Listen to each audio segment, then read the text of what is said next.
know it too.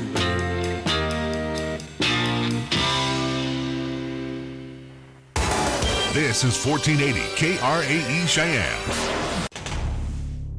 What you are about to hear is a sports talk radio show unlike any other that has ever before been broadcast in the capital city of Cheyenne, Wyoming, USA. This is Cheyenne, Wyoming's Sports Talk Authority. The Wyoming Cowboys, the Denver Broncos, the Colorado Rockies, and the Denver Nuggets. The show is local. It's regional, and yes, the show is national as well. Wyoming Sports Talk Today is on the air.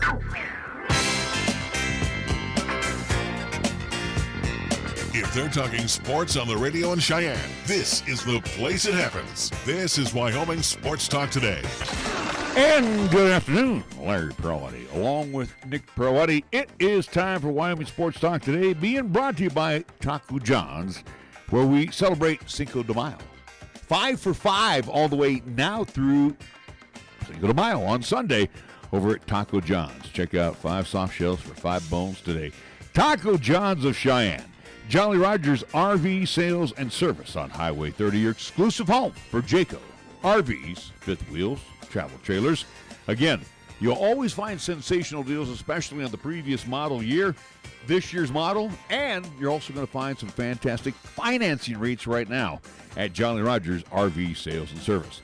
Chick-fil-A at the corner of Windmill and Del Range, Ray and Cindy's Place, as they're directly across from Menards. They are celebrating their anniversary this week. Again, they're, what is their 4th anniversary that they've been over here at the corner of Windmill and Del Range? Well, the nice thing is they're putting on special events every day. Today is Crazy Sock Day, and you'll get a chocolate chunk cookie all day by just showing them your crazy sock.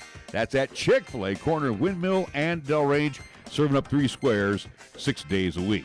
Kia of Cheyenne over on Nation Way, where the lot is filled with some good-looking 19 Kia models, including the all-new Telluride, the SUV that is sensational from the folks at Kia of Cheyenne. See my good friend AJ and the crew over there on Nation Way. Platte Valley Bank, banking times 2. Eastside location, corner of College of Pershing, and the original location over on Vanda High. Again, maybe you're into a home remodel loan. Maybe you're into a home loan itself. How about an auto loan? Platte Valley Bank does it all for you here in Cheyenne. Medicap Pharmacy, for all your pharmaceutical needs. Check them out on Bluegrass Circle next door to Texas Roadhouse. Lennox Auto Body. Maybe that car has been banged up, or that truck. Then you rush it on down and see my good friend Heather over at Lennox Auto Body on Dunn Avenue, and they're going to take a look at it, get it all fixed up for you, and make it look new again. Lennox Auto Body, accepting all insurances on Dunn Avenue. They also have the Auto Glass and Detail Center over Pershing Boulevard. First Year Bank at 1508 Stillwater Avenue. Mondello's Pizzeria across the street at 1507 Stillwater Avenue, Suite D. In the Greenway Commons, Paisan Cuisine at its best 7 days a week. Marv's Plumbing and Heating on the job 24/7 for you at 1515 Logan Avenue. And things to get underway, it's our scoreboard. And it's being brought to you by Pepsi of Cheyenne with the Nixter. NHL action for tonight. 2 games on the slate where the Carolina Hurricanes at home. They will take on the New York Islanders, where the Hurricanes do lead that series 2-0. You can see that game on NBC Sports Network. Right after that game wraps up on NBC Sports Network, it will be the Dallas Stars at home at American Airlines Center. They'll take on the St. Louis Blues, where the Blues lead that series 2-1. That's what's happening in NHL action for tonight. Major League Baseball, and we have some getaway day games, matinee performances. Bottom of the 9th inning, the Pirates are leading the Rangers 7-5 in Texas. Top of the 5th, Diamondbacks at Chase. They're shutting out the Yankees 3-0. Bottom of the 3rd inning, first of a twin bill between the White Sox and the Orioles, and the Pale Hose lead 2-0 in the bottom of the 3rd inning. As they go to the bottom of the 2nd inning, it's the Royals leading the Rays in the first of a double dip at Kauffman Stadium 3-0. Finals that are in, Boston sweeping the Athletics with a 7-3 win at Fenway. A's a little bit on a southward stretch as far as losses are concerned. Royals, I'm sorry, this was game 2 of their doubleheader. Royals in the opener beat the Rays 3-2. This is the nightcap, and they lead 3-0.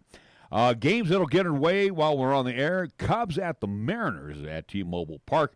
At 5 o'clock, it'll be the Reds at the Mets, Cardinals at the Nats, Tigers and the Phils, Indians at the Marlins, Padres and the Bravos at Cumberland, Georgia, SunTrust Park. Rockies and the Brewers. Rockies need to get off the schneid as they have lost their last three. They will be at Miller Park once again. Astros in the 6 o'clock hour face off with the Twins at Target Field. Orioles and the White Sox at Guaranteed Rate Field. That's the second game of that twin bill. Dodgers Giants wrapping up their 3-game set at Oracle Park in San Francisco. And the Blue Jays and the Halos tonight, 8 o'clock hour at Angel Stadium of Anaheim. We go to the NBA slate. Here's what's happening. Only one game tonight, and it'll be a game 2 in the Western Conference semifinals. Denver Nuggets in the can at the Pepsi Center. They'll play host to the Portland Trail Blazers, which reminds me, and Nick, TJ McBride, Denver Nuggets beat writer for Mile High Sports, will be joining us here very shortly to talk about tonight's contest and some other stuff, and we will have him on here in just a few minutes. Again, our scoreboard brought to you by Pepsi of Cheyenne. Hi, I'm Alex White, Tea Master at Pure Leaf. When I make tea, everything I know goes into it. You can't be impatient. When I craft Pure Leaf iced tea,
Five whole days. Why settle for one Cinco de Mayo when you can have Cinco de Mayos?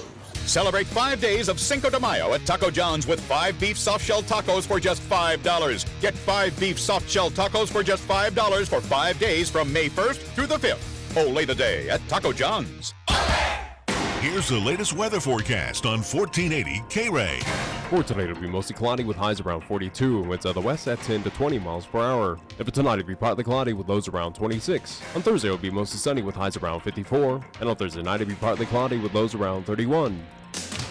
When it comes to sports talk in Cheyenne, it's a whole new ballgame. Let's play ball! You're listening to Wyoming Sports Talk Today, and it's only here on AM 1480 KRAE.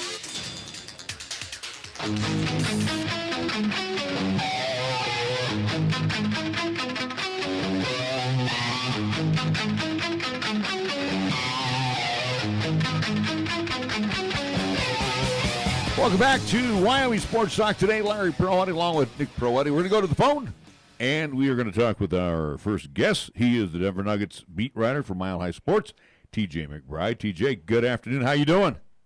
I'm doing very well. How are you guys doing today? We are doing pretty doggone good. The Western Conference semifinals so far, and again, both my son and I are Warrior fans, but, I still keep my eye on the Nuggets as well. But I don't mind a Western Conference final between the two. So I have no problems with that whatsoever. But it's Game 2 tonight at the Can, and well, you know what? The Nuggets have been rising up, especially at home when they are, trying to go to that next level. I really liked the game the other night against Portland. Yeah, they have now won 4 straight games at home, and not only have they played well in the Pepsi Center, but they've played away from it as well. They seem to kind of have that first time in the playoffs jitters out of their system.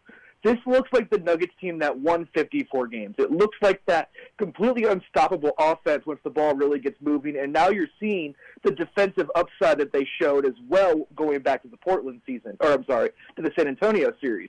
But now, when you look at what they're doing to Portland, it's even more impressive because the Nuggets are just coming out here, and they're playing loose and they're playing comfortable. They look like a team that has been there and done that.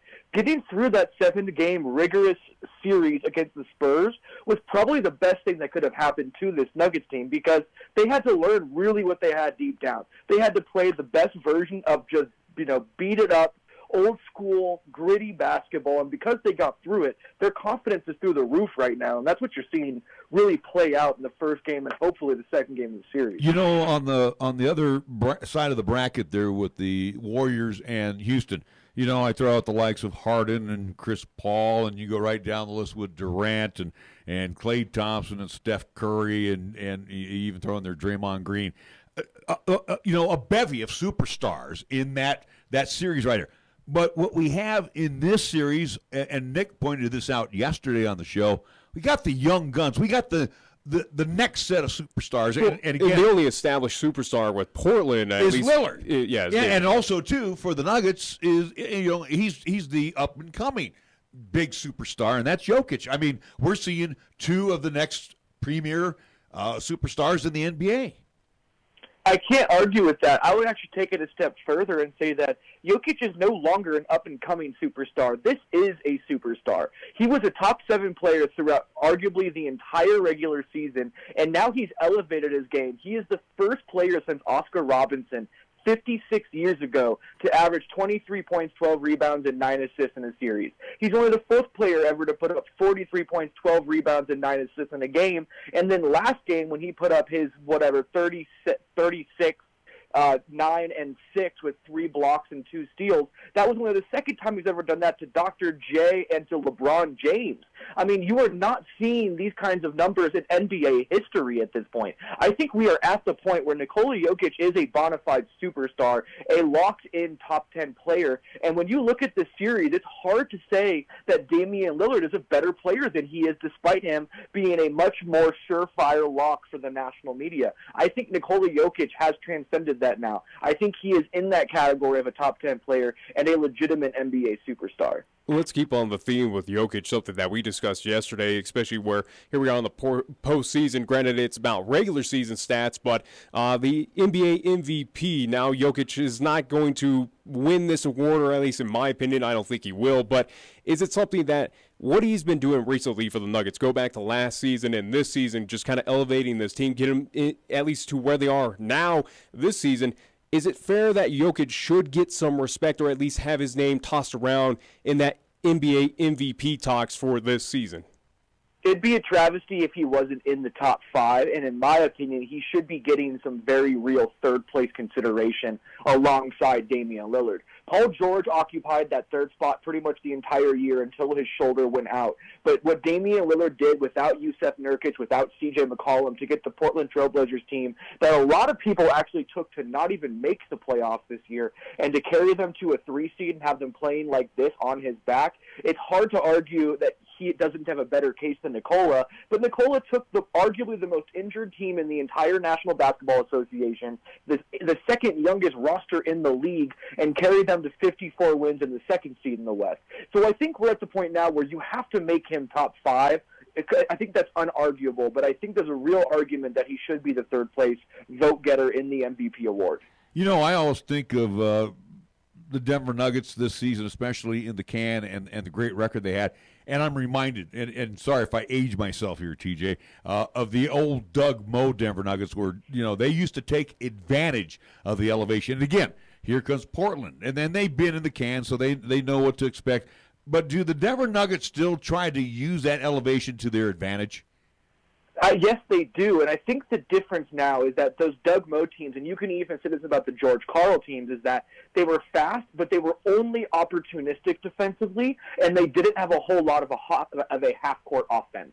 When games got really bared down like it did in that Spurs series, they weren't able to execute in that type of a setting. What Michael Malone has done with this Nuggets team is that, yes, they can run you out of the gym. You see Nikola Jokic making these head-to-head passes in transition to Gary Harris despite him being, outnumbered 3-1 in the break, but he has an advantage because of where he's getting the ball. They're still pushing the pace like that, but they could really bear down and execute in the half court for 18 seconds and get a good look out of it. That's what they didn't have before, and now they're showing that when they really need to, they can lock down defensively. They were fantastic on defense in that Spurs series, so I think that combination, you're looking at this Nuggets team as the start of potentially the greatest era of Nuggets basketball. That's where I am starting to look at this now, because yes, the Alex English teams were incredible. Seeing what Doug Moe did with those fast-paced teams was awesome, and George Karl making the playoffs so many years consecutively was great, but they've never had this upside where they could do this many things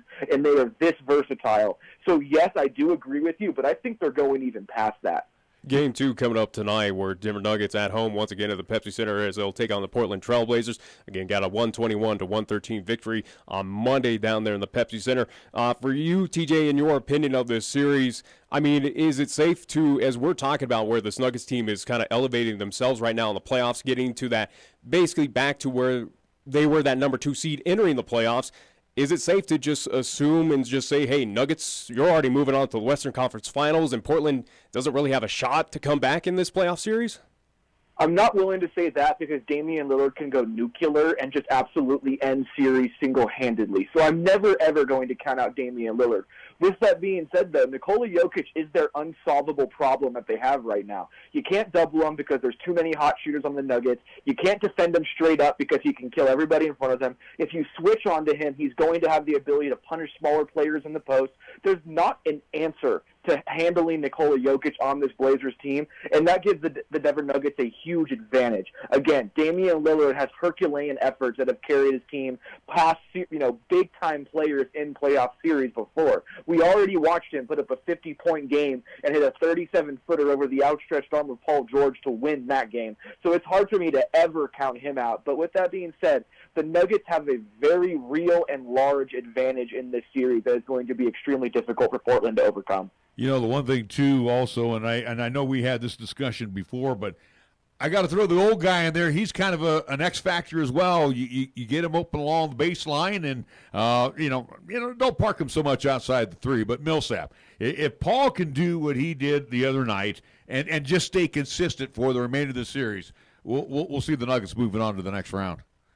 Yeah, it's impossible to argue that. I actually talked about that on my own podcast about how Paul Millsap, he actually handled them in the regular season quite a bit, but now that he's matched up with Mo Harkless or a Minu or a Myers Leonard or a Zach Collins, there's nothing they can do. It got so bad in Game 1, they started doubling Millsap because they just had absolutely no answers of how to slow him down individually. So you hit it on the nose. He is a gigantic X factor in the series, and Jason Quick of The Athletic, he put out a story about how Portland could potentially put Harkless on Jamal Murray and Aminu on Nikola Jokic and just switch their two-man game. But if they do that, Cantor has to defend Paul Millsap, who Paul Millsap can absolutely handle as well. So Paul Millsap is as much of an X factor as you made him out to be, and he is going to be a gigantic matchup in this series to watch for. Final thought for me, and again, TJ McBride, Denver Nuggets beat writer, joining us here for Mile High Sports. We thank him so much for being a part of our Wyoming Sports Talk today.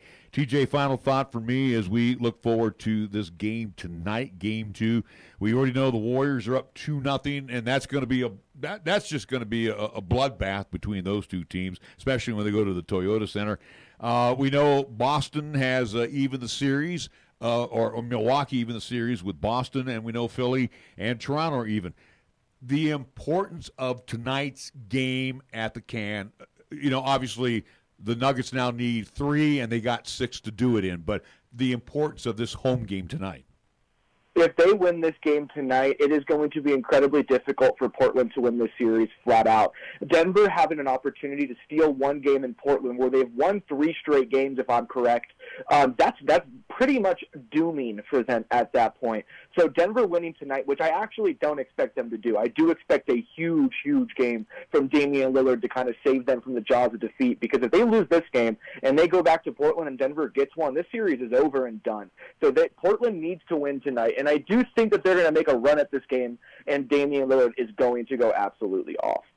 All right, TJ, we thank you so much for joining us once again on Wyoming Sports Talk today, and hopefully we'll get a chance to talk to you as they get ready for the upcoming series for the Western Conference Finals. Anytime, guys. It was a pleasure as always. All right, we're going to take a timeout, 3:22 our time at 1480 KRAE. Larry Proetti, Nick Proetti. It is the midweek edition of Wyoming Sports Talk today, back after these words.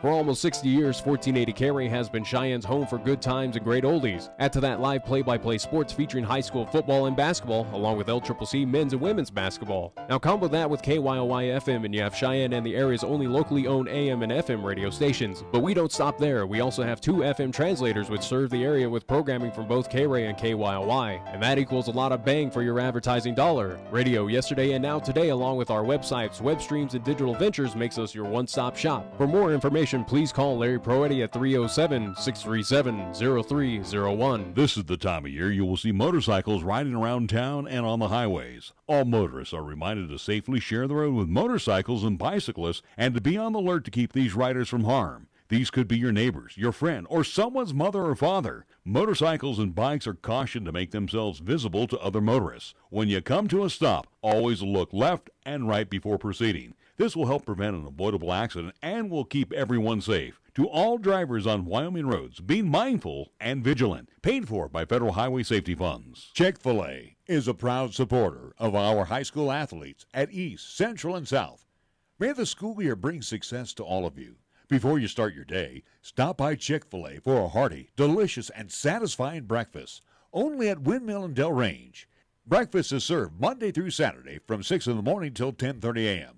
Breakfast with Chick-fil-A, the most important meal of the day at Windmill and Del Range.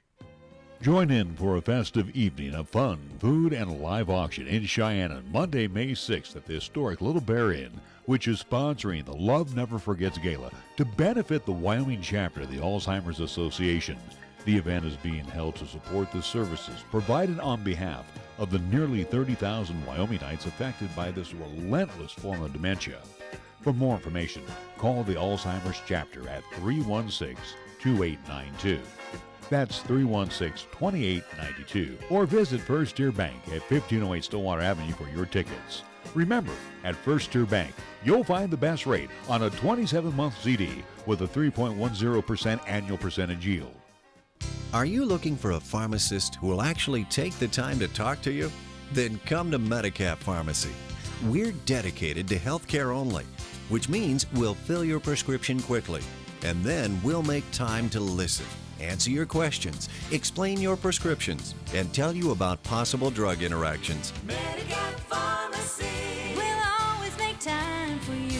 Medicap Pharmacy, 1947 Bluegrass Circle, next to Texas Roadhouse in Cheyenne. Or call 635-3712. Right now it's time to head over to Jolly Rogers RV Sales, Parts, and Service for low prices on outstanding RVs in Wyoming. Your local, exclusive Jayco dealer wants you to check out their closeout deals, as well as their 2019 inventory of trailers, fifth wheels, and toy haulers. You can save up to 30% on select models with approved credit. You can find them at 6102 East Highway 30. Jolly Rogers RV Sales, Parts, and Service is a proud sponsor of LCCC men's and women's basketball, also our local high school teams too. Tired of lazy and predictable sports talk radio? We know you are. This is Cheyenne's new sports radio home. It's Wyoming Sports Talk Today, and it's right here on AM 1480 KRAE.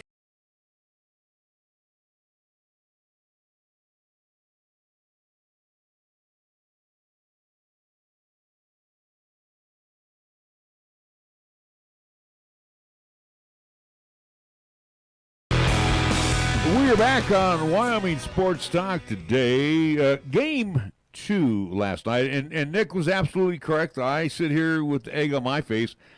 But I will say this. The Celtics just were playing flat last night. I mean, it's almost like... I think it was more so that Milwaukee figured out what they needed to do. They were on a mission. There was no doubt about it, Nick. They were on a mission. But Boston just kind of ho-hummed it to me last night. I mean, Irving's 4 of 18 from the field. The bench was like, blah. I mean, there was nobody there to pick anybody up last night. Well, team altogether, at least field goal percentage just below 40%, 3-point, 35.7%. So, again, not a great night by the Boston Celtics, but I think it was more so for Milwaukee that they turned things up, realized, hey, we need to get it done or at least tie up this series or we have no shot going back to Boston. And again, I think it was more so that the Bucks just realized, hey, we need to show up. We need to play. We can't go easy like we did against Detroit. No, this is a real opponent here that we're taking on here in the semifinals. But for Milwaukee, again, solid night from their starters. Again, all but one got at least in double digits. Again, the Greek Freak for 29 points, Middleton with 28, Brook Lopez with 10, and then also to Eric Bledsoe with 21 points. So, again, a solid effort by the starters. No real shining star from the bench other than Hill, at least for the Bucks. But other than that, though, it was pretty much your starting five that got it done and vaulted Milwaukee to get the 123-102 victory and again tie up the series 1-1. The irony of last night's game, the first quarter, and again, it was an okay first quarter. And the Celtics, well, Milwaukee came out again flat where they were down by 5. I mean, they were flatter than Boston, and it was 30-25 at the end of one. And then all of a sudden, you could just see Boston just go. Well, no, and again, of what I'm kind of spotlighting in most teams, whether it's the Warriors, whether it's the Nuggets, and now Milwaukee, it is that third quarter. It seems the third quarter is kind of the trend right now for teams to get these victories. What do they do coming out of halftime? That was the key thing for Milwaukee versus Boston. How about 39 points for Milwaukee, 18 for the Boston Celtics in that third quarter? That was your big difference right there where they vaulted and took care of business. So I expected Bucks to do this last night, tie up the series, go back to Boston. Now, the real question is, what is going to be the response from the Boston Celtics now being back at home? Granted, this is a best-case scenario for them of at least you stole one in Milwaukee, now heading back, not being down in any hole. You have an opportunity here. But again, Milwaukee is on the same vein of the Denver Nuggets where, again, a young team. You certainly have those, at least the one established superstar with the Geek Freak. Again, kind of paired off with some big names that can kind of contribute as well too for the Milwaukee Bucks. But I think Milwaukee still has enough in this series to take care of Boston. I really do. I think they have enough. They're starting to get into that swing of things, firing off to, again, where the Milwaukee Bucks team that had 60 wins in the season, I think we're going to see that team show up here in this series against the Boston Celtics.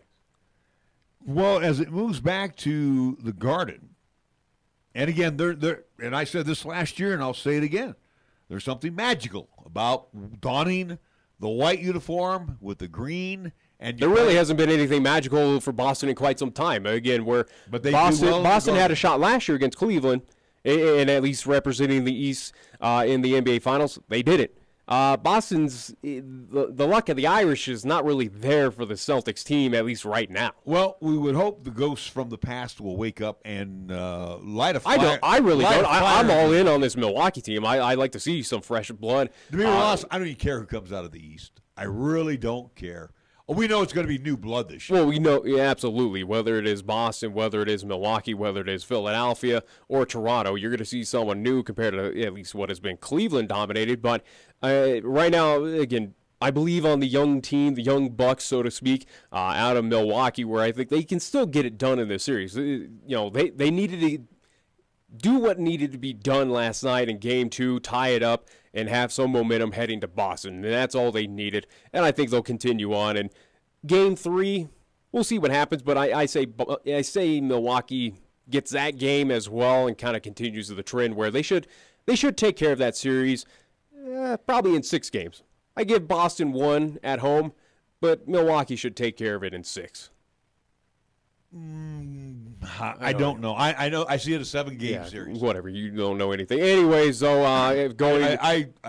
I know a little more than you do. You got wrong last night. So either way, though, I'm sorry. We'll move over to the Western Conference semifinal last night, where we had the complaining Houston Rockets, where they brought up even more excuses in that loss. But let's go to the fouls last night.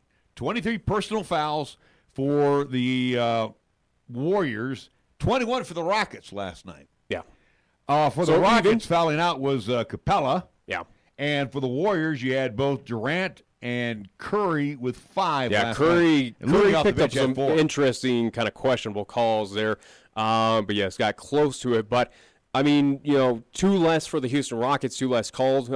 So, again, overall, even enough where I'm happy with it. But expected that, like we talked about yesterday, expected it to be a similar. A little tighter? Yeah, a little tighter called, and it certainly was. But Golden State still comes away amid an eye poke, apparently, where James Harden, at least in his post-game conference, basically said, hey, I couldn't see it in the game. But also, too, and here's the glaring stat from that game last night.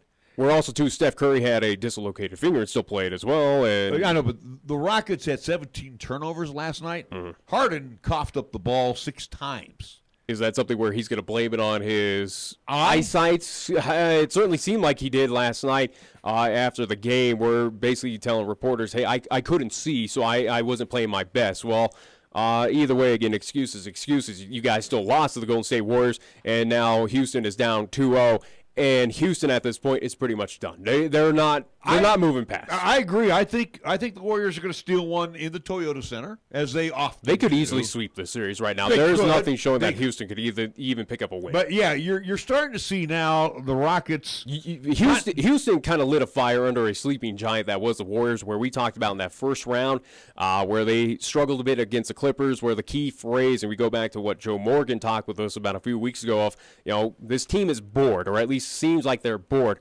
I don't think the Warriors are bored now, especially out of this series with all the controversy and what has been whining by the Houston Rockets. It seems like it's fueling the fire for this Golden State team to kind of play at their best once again, especially where Kevin Durant is lighting things up and James Harden is James Harden in the playoffs. He's okay, he's good, but he isn't playoff great where you're going, wow, that was phenomenal. And again, James Harden right now is he's just whining and complaining. I know. I mean, golly, give it a rest. It was ironic as well, too, from last night, where, or at least discussing the game or what happened, where, again, the big controversy is the missed calls, again, officiating crew, going back to Game 7 of last year's Western Conference Finals, again, the whole, hubbub around officiating and lack of foul calls.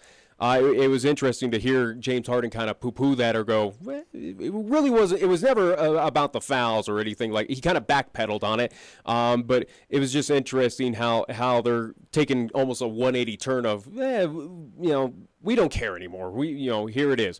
But like I said yesterday on the show, anticipate that officials were going to call it close, that we're going to keep it even, we're going to try to do the best that they could, and I think they did in the game last night. And Golden State still, even with that happening, still found a way to win. Houston, you got what you wanted, yet you still lost. And that's why right now, Golden State up 2-0 going back to Houston. Houston's done. They are not going to the Western Conference Final. And where I use Paul Millsap as the X factor for the Denver Nuggets, the X factor for the Warriors is Iguodala. 32 minutes last night. Again, we all know him as a sixth man off the bench, giving you 20-plus minutes. So Steve Kerr is going to Iguodala and saying, hey, look, we really need you here. They're not messing with Bogut. Bogut only had 2 minutes. I was just saying, your bigs sat on the bench. Iguodala was not even a six-man. He was a starter last night because, again, Kerr is going that small, fast lineup where he can get reliable minutes out of Iguodala instead of Andrew Bogut or Kevon Looney, where even Looney, though, played 16 minutes. He was in there a few times, but he was kind of insignificant. The bench was pathetic, but you expect that for Golden State at this point. It was something I mentioned yesterday where the bench is not something that is the strongest suit for the Golden State Warriors. You rely on that 5. You rely on at least 4 of them, being Draymond Green, Kevin Durant, Steph Curry, and Klay Thompson. You rely on them. And when you have Kevin Durant putting up 29, Curry putting up 20, Klay Thompson having 21, and Draymond Green putting up 15, it's not bad. you're usually going to win those games. You have all 5 in double figures. Usually that will spell a victory for any team. But, again, I use Iguodala because now he's being pressed into service now to be in that faster lineup, as you say. Which is nothing new for him. No. Yeah, but the guy was a starter at a point in time until they moved him to the bench. His role with the Warriors has been come off the bench, number 6. I'm ready to knock him down. But, with Cousins being shelved for the remainder of the playoffs, Bogut is not the Bogut of old. Looney's not ready to play prime time yet. No, they try to force him out there, but obviously, again, with the lack of a big man, it forces Iguodala into that role, and he's not afraid of it. He's been there before. He's not intimidated. And KD's your big man. KD's 6'11", so that's fine. He kind of makes up for that lack of the middle guy. And he could take care of Capella or whoever. At least Houston's going to put out there, whether it is Capella or Nene. It's he can be that defender, but also to Andre Iguodala. He's good on offense. We know he can hit the 3-ball, consistent with every other Golden State Warrior. But he's well known for his defense, so he can match up with whoever on the court. But again, solid effort by the Golden State Warriors. They win again, 115-109. Looking at James Harden, get 29 points. Again, solid night for him, but again, not enough to elevate this Houston team. Chris Paul only 18 points. You look at Tucker with 13, Capella with 14 before he fouled out, and then Eric Gordon with 15 points for the Houston Rockets, but again, was not enough. Right now, Houston, wrap it up. You're done. You have no shot back into the series. You digged enough of a hole where you have basically irked off the Golden State Warriors to the point where they're not saying offended, but more so of stop your whining, play basketball, and if not, we're just going to bury you. But like you said, talking last week, where they were bored. No, I think now Golden State has something to play for. Yeah, at least in this, Golden State's ticked off. At least in this series, they have something to play for, improve, especially where Houston has brought up all these, the whining. Yeah, the whining and complaining at this point. So, and you look at the bench for the Houston Rockets as well. Don't want to forget them, but pretty pathetic as well. Nothing too surprising, even with Kenneth Faried. Go figure that. It's gonna be the 5 versus the 5. That's what it's gonna be here for this series. Yeah. But, and again, Draymond Green, another night at the office, so to speak, with a double-double. Here's the deal. I disagree with you, and that's fine. You think they sweep? Great. I think they come back. I think they have a Game 5. Do I believe they'll sweep? I have good confidence that they could. Could it go to 5 games? I think that's probably more realistic. Maybe Houston does get one at the Toyota Center, but a sweep of the Houston Rockets, it's a very good possibility because Houston – They've tried every excuse in the book. They've tried every way to defeat this team. They're digging deep into their pockets of how do we stop this Warriors team, and they haven't pulled out a solution yet. Well, and I don't think they will. And it's interesting with their head coach D'Antoni. Yeah, Mike D'Antoni. He's he's on the same road of complaining. It's like, hey, you're not. Mike D'Antoni, you should be happy you're with Houston instead of the New York Knicks at this point. You should be happy that you're coaching a team that actually goes to the playoffs. So, if they spend less time griping and moaning and get out there and play a full 48 minutes, which they're capable of doing. Let's be honest. Yeah. This is a very good Rockets team, and I'm not going to sell them short. That's why I say at least a split out of the Toyota Center. They're good, but they're not great because Golden State right now is proving that they are the better team. And I don't know if this whining and moaning and griping by the Rockets is trying to get under the skin of the Warriors, but this reverse psychology, so to speak, all it's done, like you said, it's woke up a sleeping giant. I don't think it's reverse psychology. It's just more so if Houston's just trying to figure out, they're trying to come up with some solution to say, hey, we needed some advantage. It really is. It's the Houston Rockets trying to find some advantage that they don't have right now to beat the Warriors. They want to say the Warriors. They want it the easy way. They want to win the easy way. The Warriors are cheaters. They know the Warriors aren't cheaters, so they're trying to get it in their head, and the Warriors are saying, look, we could beat you on skill and talent alone, which they did. Yeah. Last night, it was a pretty simple drill. The numbers 115 to 109. it makes it look like it was a close game. It got close there in At the the fourth end. quarter. Yeah, it got very close, but Warriors were pretty much in control of that entire contest, where at half they were up by 9, had a lead for around double digits for a majority of that contest. So it just got close there where you kind of went into almost like a garbage time, so to speak, for the Warriors. They go into that, when they go into their cruise mode, they I don't want to say they go into a stupid Well, mode. no. They take Not the even foot off the it's pedal. not even cruising. It's more so when you are getting your bench players in, like Sean Livingston. Again, nothing against Livingston. I think he's a great player and a good at least compliment if Steph Curry ever goes down. But bench right now, when you sub in those bench players, where Kevin Looney, you saw so many times of him making just boneheaded mistakes. Right now for the Warriors, it is not the team cruising that is costing them or at least allowing teams back in. It's more so the bench is just kind of shooting themselves in the foot. The bench is kind of costing this team opportunities, or at least kind of blowout wins, because they're not contributing. Well, think about this too, and you made the great point without actually saying it. When you bring the bench and you're sitting down Clay and you're sitting down Steph, and they need breaks. Obviously. No, and you sit down Durant. Durant sat down for 4 whole minutes last night, and Green, just using those 4, and Iguodala has his share too. But look at how many 3-pointers were launched last night by the bench. 1. Yeah. So you are taking an element away. Like you said, Sean Livingston's a solid player. There's nothing wrong with him. Yeah. But he's not one to step behind the arc and loft up 3-pointers. So that's the big part of the Warriors game. I think you'll agree. The Warriors make a living beyond the arc. Durant, Steph, as well as Clay. Yeah, I think that's safe to assume. At least for the Golden State Warriors. Again, obviously they're known for being the Splash Brothers. But with it's Clay. a different look. It certainly is. And right now for your bench is what's hurting you. Again, besides Sean Livingston, he comes in 13 minutes, 6 points. You know, he's going to be okay. He's not going to elevate his game. He's not going to hurt you on the floor, but again, he's not going to step back beyond the arc. But right now, your bigs, where you need that height, where you need Kevin Durant to sit or maybe compete with some of the bigs for the Houston Rockets. Again, Looney is not doing it. Bogut is certainly not doing it. And it is what it is, where right now Golden State depends on their starting 5. That is a little alarming, but it's something where you're confident, though, that starting 5 doesn't really need that, and you doesn't need help somewhere And you else. can see when at least 2 of the starters go down. And Kerr's pretty good in his substitutions, but when you see 2 of those starters sit down on the bench, it's a whole different look on the floor. It's almost like you got the 3 starters and the 2 that come off the bench, and it's like they're not in sync, if that's a safe way to say it. Yeah. So, anyway, the Warriors do pick up the win. They move on to Houston now, the Toyota Center. They are 2-0, and games 3 and 4 will be this weekend in Houston. We will take a timeout. We'll come back with more after these words here on 1480 KRAE. Check out the huge savings this week at Town & Country Supermarket Liquors. Here are just a few of the terrific weekly specials. This week's Super Radio buys heard only right here feature Jim Beam Bourbon. 1.75-liter bottle, $23.99.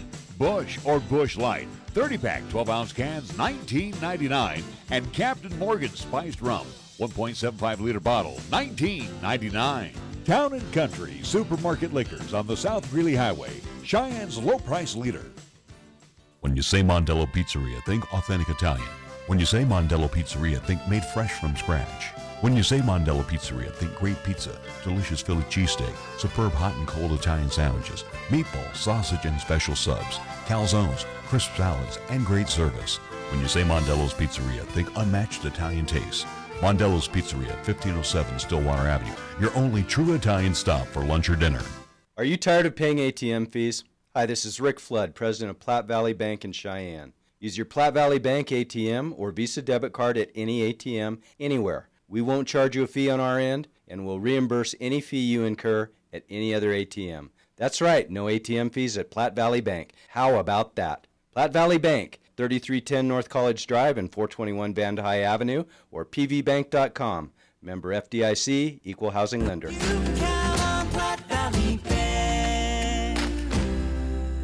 Community banking for you. AJ Miller here for Key of Cheyenne. We're starting our 14th year and still strive to put you first by making it easy for you to own a new Kia. Right now, we can help get you into a 2019 Kia Sorento comparably equipped for less than Toyota Highlander, Jeep Grand Cherokee, or Ford Edge.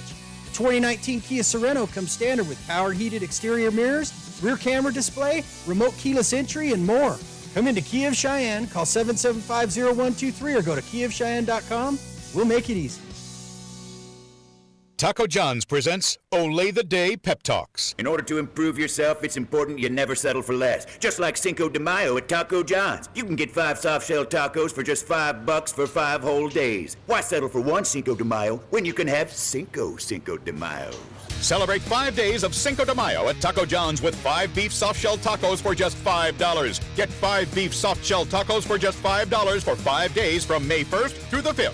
Olay the Day at Taco John's. Here's the latest weather forecast on 1480 KRAE. For tonight, it'll be mostly cloudy with highs around 42 and winds out of the west at 10 to 20 miles per hour. And for tonight, it'll be partly cloudy with lows around 26. On Thursday, it'll be mostly sunny with highs around 54. And on Thursday night, it'll be partly cloudy with lows around 31. Here, the season never ends. From Wyoming sports to the Broncos in Denver. From Rockies baseball to talking hoops with Nuggets basketball. Local, regional, and national. This is Wyoming Sports Talk Today, right here on AM 1480 KRAE.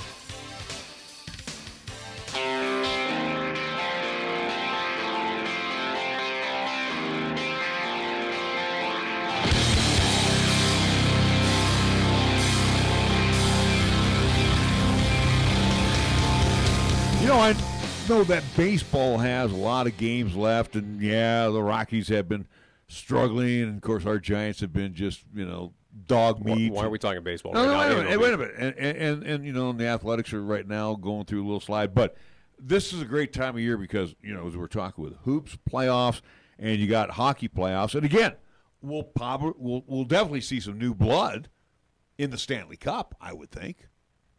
What do you mean, new blood? Well, we won't have last year's participants. Vegas. Clearly, yes. It's not a question. What stupid question is that? Well, no, but I'm just saying. What I'm saying is, the likes of Carolina could be in the Stanley Cup. Well, Carolina won the Cup in 2006. Again, you look at 13 years ago. I'm just saying though, they've won it before. Again, at least in this millennia. You look at where what about the Blues? Boston Blues have never won. There you go. Boston won it back in 2011. Avalanche, last time they won a cup was 2001. Dallas Stars, 1999. New York Islanders in 1983, I do believe. But yeah, Blue Jackets, obviously this is what they did against Tampa Bay. That was their first ever playoff series win, so obviously they have not won their Stanley Cup championship.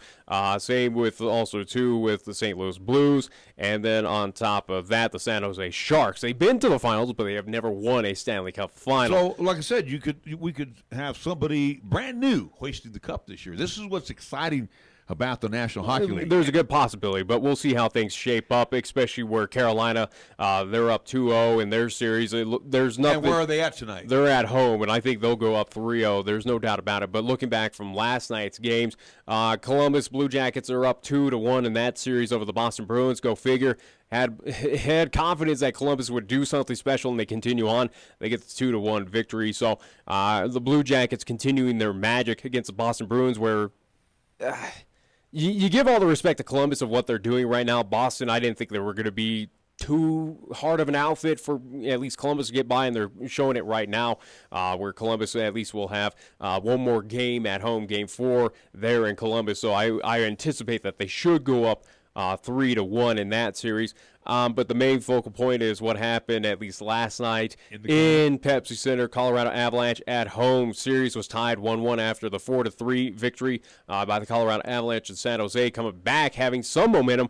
Well, that kind of goes out the door now, where San Jose, what they did last night is what I anticipated out of the Sharks team, where they weren't going to allow back-to-back losses. This is a team that is not afraid of what is the standings, or at least what is the lead, or what is momentum at this point in time. You saw that in the first round. It's going to continue in this round. And right now, San Jose, they're proving that they should be moving on to the Western Conference Finals. And you saw a rarity in playoffs. You saw a hat trick last night. Very rarely. It's not that rare. It's rare in the playoffs. Not necessarily. you see it probably more than you are thinking of, but at least with Couture, he did get a hat trick, 3 goals for San Jose, so he was on fire. Meyer as well, picking up the other goal for the San Jose Sharks. You look at Jones and what he was doing in net, only had to save 25 shots. Yeah. So the Colorado Avalanche offense did not show up. So that first period was pretty much the key indicator. Well, you go up 2-0 there to start out. San Jose just was quick on it. Again, you look at some of those goals, 15 minutes into the first period, 18 minutes. So, again, towards at least heading into the first intermission, San Jose pretty much came out hot. Basically established kind of, so to speak, dominance there. The Pepsi Center saying, hey, we know it's going to be loud. We know we're on enemy ice. Let's take care of business. Let's just get out of the gates right now strong. And that's exactly what they did, and they never looked behind from then. So you look, though, Grubauer, 27 saves, so didn't have as hard as a night as well for, at least for the Colorado Avalanche. Again, 2 more shots seen than what Colorado put against Jones, but it was a defensive battle, but San Jose just found kind of those perfect angles, found those perfect shots, and got him past Grubauer, at least 3 of them, and then the other one was an open net, obviously, for Colorado, too. It also seemed like last night, too, with the Sharks, the way they were set up, seemed like they were playing a lot of keep away from the Avs last night, especially on the offensive side. I mean, they were controlling the puck, and you got to tip your cap to the Sharks. So, with that being said, you look at the series right now, back to the Blue Jackets, Boston. I think, especially with the win last night, Columbus most definitely will head back to Beantown up 3-1. Yeah, must there's win for the Avalanche coming up. And there's no doubt about it. I think they'll be groomed. If they're down 3-1 going back to San Jose wins that series. But, Colorado, even though they still have opportunities, if they do not win coming up Thursday down there in Pepsi Center, it's done. Yeah. They have no shot. They are not coming back 3-1 as much as we saw it from San Jose to at least do it. But San Jose knows what to expect. They know how to get of a veteran outfit. Absolutely. They have players that have been in this scenario. Colorado's still fresh through this. Again, second season being in the playoffs. This is their first time at least advancing past that first round. And again, I look here and I had San Jose advancing past Colorado because I just think on pure veteran talent, they're better than the Avs. San Jose, after what they did against Vegas, San Jose has proved to me that they're the best team in the West. And really, I want the Avs to win, and send that series back to San Jose, tied 2-2, and make it, I really don't see it. I think San Jose now knows what to expect out of themselves. They know what it takes to defeat Colorado at this point, even at Pepsi Center. Obviously, elevation is not really that big of a factor in this point in time. But San Jose, all indications for Thursday show that it'll be a close one. It'll be probably a 1-goal game or something that comes down to the wire. But I think San Jose does go up 3-1 back to San Jose, where they should wrap it up in 5 games, at least at the Shark Tank. Well, I'm hoping for the Avs to get that rebound, at least send it back. I honestly believe right now, with San Jose being up 2-1, Avs don't have a shot in this series. I really don't think so. I think San Jose's gotten it done. Do we have a quick timeout that we can, because we do have Coach Jared Bednar as he's ready to step up to the podium with his press conference, talk about last night's game, and again, the Sharks defeating the Avs to go up 2-1. We're going to check in on those comments after these words right here on 1480 KRAE.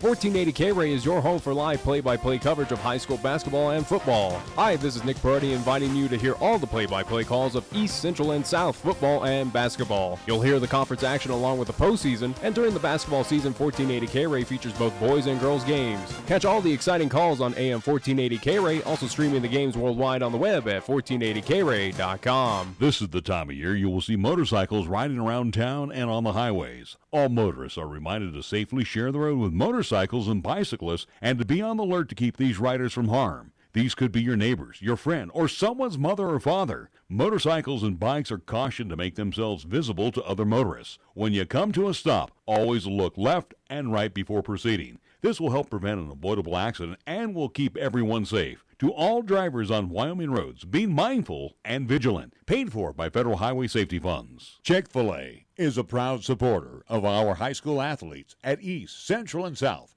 May the school year bring success to all of you. Before you start your day, stop by Chick-fil-A for a hearty, delicious, and satisfying breakfast. only at Windmill and Del Range. Breakfast is served Monday through Saturday from 6 in the morning till 10:30 a.m. Breakfast with Chick-fil-A, the most important meal of the day at Windmill and Del Range. Join in for a festive evening of fun, food, and live auction in Cheyenne on Monday, May 6th at the historic Little Bear Inn, which is sponsoring the Love Never Forgets Gala to benefit the Wyoming chapter of the Alzheimer's Association. The event is being held to support the services provided on behalf of the nearly 30,000 Wyomingites affected by this relentless form of dementia.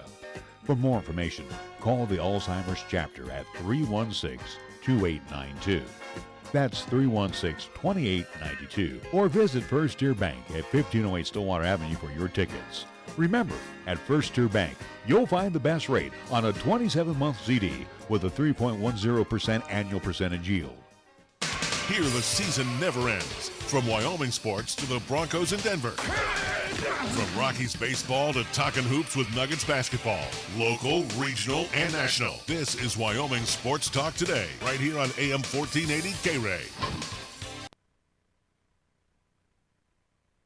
Yeah, I just didn't think the story for me in that game, and I'll have to look back on it, but to me, we didn't consistently work for the puck. We didn't talk to the puck, and in turn, our execution was poor, and we made some bonehead decisions with the puck too at times, and so the bulk of their scoring chances come off turnover plays and mismanaging the puck and just poor execution. Yeah, well, that's the whole idea, right? If you're going to defend properly, you got to get above checks, and you got to have three guys back if three are coming at you, or four back if four are coming at you, and you got to make sure that you're disciplined with the puck and put it in behind them and go to work, and we didn't do that. In the first period, I think we had the right intent, okay? But we were, all of our dumps were soft and cute. They must have knocked down 6-8 of our dumps at the tops of their circles, and their D don't have to, they're just gloving them down and punching them back up the ice, and their D didn't have to turn, and we didn't get a chance to forecheck consistently enough. And then we had some, we're forcing plays and getting cute with it in the neutral zone, and that led to some chances against. And then we did it again in the second, gave up a breakaway on a cute play at the offensive zone blue line. And even at the end, like, we tie it, we're cooking with gas, we're going at them, emptying the tank, and we tie it, and then they shoot a puck down the ice, and one guy goes back for it, and everyone else watches him work, and it ends up in the back of our net. You can't do that. Like, there's just too much rest in our game tonight, and execution was poor. I don't put it on that. I just think we were stubborn. I think, not fully bought into what we had to do with the puck. I think if you look at the chances, and what we'll sell is our chances came in game 1 and game 2 when we put pucks in behind their D and we went to work, and we weren't stubborn with the puck. When we're trying to get cute with it, I think that it leads more often than not for chances or ozone possession time for them and not for us. So there's a fine line there of just hammering the puck in and dumping it in every time, and a recognition that you need and who's open. Like, we forced some pucks into areas in the neutral zone today, in the offensive zone today, when we had open men that we could have used. And to me, that's everyone on the ice. We got to deliver more information to the puck. We got to talk a little bit more. We got to want it and stay available for it and work to get available for it. And I just didn't think as a unit of 5 that we were good enough tonight. I mean, rephrase it, there's nothing cute about that. No. Like, hey, listen, you got to give them credit, right? They check. They are above checks. They're taking away options all over the ice, but there's still options that are open, and we just didn't use them. And even when we were making some of those passes, our execution was bad. 7 games in a row with a point for McKinnon in the playoffs. That seems pretty incredible. Yeah. On this stage, how has he been able to do that? Well, he's working. I mean, he's got a hunger to his game right now, and he's working at the point of the puck. He's working away from it. He wants the puck. He's one of those guys that, he is trying to get available and working for the puck all the time because he wants it. He wants to be a difference maker, and we need a few more of our other guys to kind of follow suit with that. You were saying earlier about just kind of forcing things. For you, what do you think kind of leads to that? Is it guys desperate to score chances? Is it something else altogether different? What do you think it is that puts them in these positions where they're trying to force too much? I don't know if it's the same for every guy. Some guys maybe don't see some of the outlets. Some guys aren't. Like I said, you make it easier on your teammates to make those decisions. If a guy's pushing it up the ice and everyone's yelling chip it, and they're skating onto it. If guys are skating away from it and they're not available and they don't think they got options, and they're going to start making mistakes with it. So it's not just the guys that made the turnovers. It's everyone on the ice that has a little role to play in those mistakes, and that's where we got to be better as a unit of 5. Yeah. 1480 KRAE Cheyenne. Also being heard on translator K266CC Cheyenne at 101.1 FM. What you are about to hear is a sports talk radio show unlike any other that has ever before been broadcast in the capital city of Cheyenne, Wyoming, USA. This is Cheyenne, Wyoming's Sports Talk Authority. The Wyoming Cowboys, the Denver Broncos, the Colorado Rockies, and the Denver Nuggets. The show is local, it's regional, and yes, the show is national as well. Wyoming Sports Talk Today is on the air.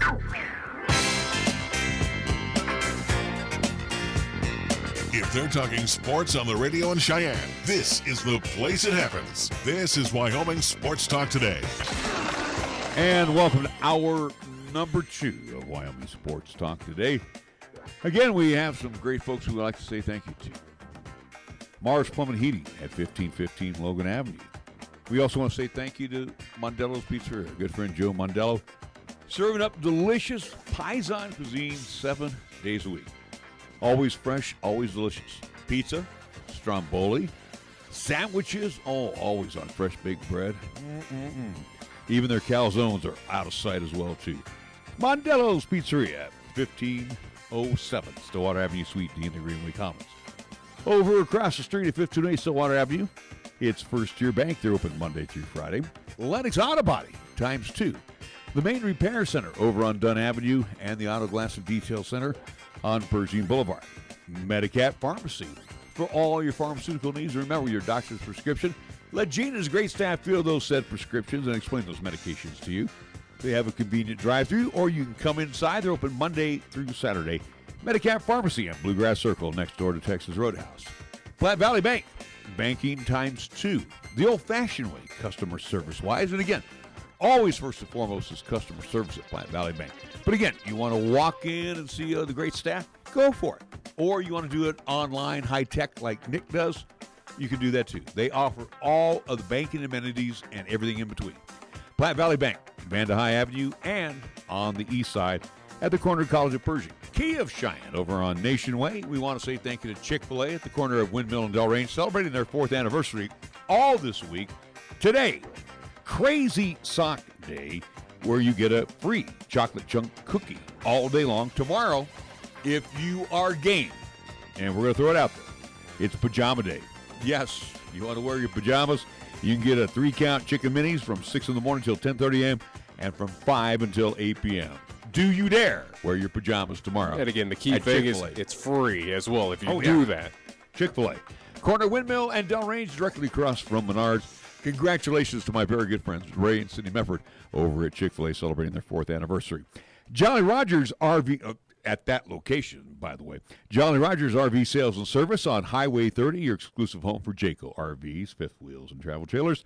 And Cinco de Mayo celebration from now until Cinco de Mayo at Taco John's. 5 for $5, 5 soft shells for $5 at Taco John's of Cheyenne. And we get things underway with our scoreboard. It's being brought to you by Pepsi of Cheyenne. We go first to the Dexter. NHL action for tonight. 2 games on the slate where you will see the Carolina Hurricanes at home. They will take on the New York Islanders where they lead that series 2-0. And you can see that game on NBC Sports Network. After that game wraps up on NBC Sports Network, Dallas Stars at home at American Airlines Center. They'll take on the St. Louis Blues where the Blues lead that series 2-1. That's what's happening in NHL action for tonight. In Major League Baseball, games that are going on, matinee affairs. The Diamondbacks at Chase leading the Yankees 3-1. Bottom of the 5th inning, it's the White Sox over the Orioles in Game 1 of their double dip at Guaranteed Rate Field, 4-3. The Royals in the second game of their doubleheader, blanking the Rays on a 1-hitter right now, and that's in the bottom of the 4th inning, 7-0. Oh, by the way, earlier, Royals tripped up the Rays 3-2 at Kauffman Stadium. Finals also in. Red Sox over the Athletics 7-3, and the Pirates topping the Rangers in Texas 7-5.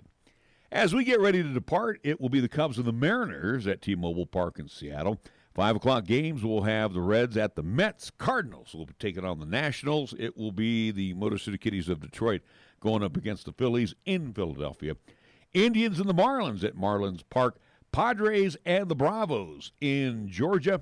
Rockies try to get one from the Brewers at Miller Park in Milwaukee. Antonio Sensatella will get the call. He'll be opposed by Chase Anderson. In the 6 o'clock hour, Astros at the Twins at Target Field. Orioles and the White Sox, Game 2 of their double dip. It will be the Giants and the Dodgers who will win Game 2 of the 3. Dodgers and Giants have split the first 2. This will be at Oracle Park in San Francisco. That'll be around 7:45 and 8 o'clock this evening. The Angels at Angel Stadium, Anaheim. They will play host to the Toronto Blue Jays. NBA scoreboard. Only one game on the slate for tonight, and it will be in the can at the Pepsi Center. Denver Nuggets playing host to the Portland Trail Blazers. Denver leading that best-of-7 Western Conference semifinals, 1 game to none. Our scoreboard. Hold on. What else we got coming up here after the Pepsi ad? Because we do have to go listen to someone else coming up here. Okay, well. How about? Our scoreboard brought to you by Pepsi of Cheyenne. Hey, we have a special press conference coming up after we get done with some business here. We will hear from Coach Craig Bohl talking about the annual spring game. Yeah, just after the spring game, hear his comments on everything surrounding it. It was not a high-scoring affair. It was not a big offensive showpiece for the Cowboys, but there were some positives, and we'll hear from the head coach after these words here on 1480 KRAE. This is the Pepsi that's got a date with your taste buds. We're talking 1,000 bubbles dancing a two-step with you and 2 tacos at 2 a.m. Order number 83. Come on, you're up. This is the Pepsi that has mastered the art of the late-night munchies and is always down to dig into some deep dish. Hey, we don't do deep dish, capiche? Try telling that to Chicago. This is the Pepsi for po' boys, pulled pork sliders, and the godfather of all sandwiches, the Godfather. This is the Pepsi for street carts, anything a la carte, and is dying to make the leap into your grocery cart. Come on, take us home with you. This is the Pepsi for those who are forever fun. This is the Pepsi for every generation. Got something to say? Then get it off your chest right now. Phone lines are open at 307-514-1071. Make your opinion count and call the show. Wyoming Sports Talk today.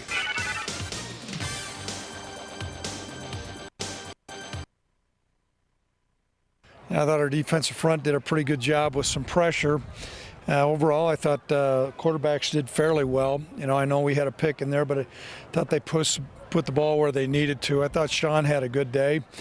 We didn't operate with our top running backs, but I appreciated those guys out there. And I thought there's some pretty good aggressive defensive play. So that being said, questions. I know you'll make you'll send out a depth chart after this, but does Sean have a very, has he got a good chance to be the starter coming out of spring? I'm always going to reserve judgment, but I thought he played well today. I thought Tyler did some good things, but I thought both of them did some good things. But, Sean went into this spring game number 1, and I thought he played pretty well. So you can read into that any way you want to, but that's kind of how I see it. I know quarterback's not being live this spring. It's giving him a chance to kind of focus on passing. Where has his passing come from in the last year to the end of the season? We've opened up the playbook. There were some things that we showed today that we haven't last year. I think his accuracy's improved some. Certainly last year, he was a mobile quarterback. Both of the guys were, and we did some more drop back game today, which is part of really, a big portion of what we do. So much of it, what we did with Sean last year was play action pass, and so you can only do so many things. As we got against Utah State, you can't play action pass when you're in 2 minutes, and so I think he's just understanding more what we're doing offensively. You wanted to see what you get from your safeties. You saw Drake Smith make a very nice interception in the open field. Were you pleased with that, or were you pleased, at least for having not watched film, pleased with some of your safeties? You know what? I thought some good things, but an old defensive coach, C.J. Johnson, made a nice catch for a touchdown, but we probably should have made a tackle there. I'll take a look at that on tape. But we've made progress. It was great to see Marcus Epps get drafted today. Really happy about that, as when you're talking about safeties. Did Braden kind of solidify his hold on that number 1 spot at 3 today? Well, I think so. He's had a good spring. Both he and Elijah have played a lot, and we'll count on those guys pushing forward. Any word on Eric? On Eric? Yeah, initially his knee's a little bit loose. They don't know. They'll probably scope it on Monday to exactly see what's in there. I checked at halftime and talked to the doctors. It can be from everything to a minor deal or pretty serious. So we'll check it. This is one of those things that, a lot of head coaches are no longer doing spring games.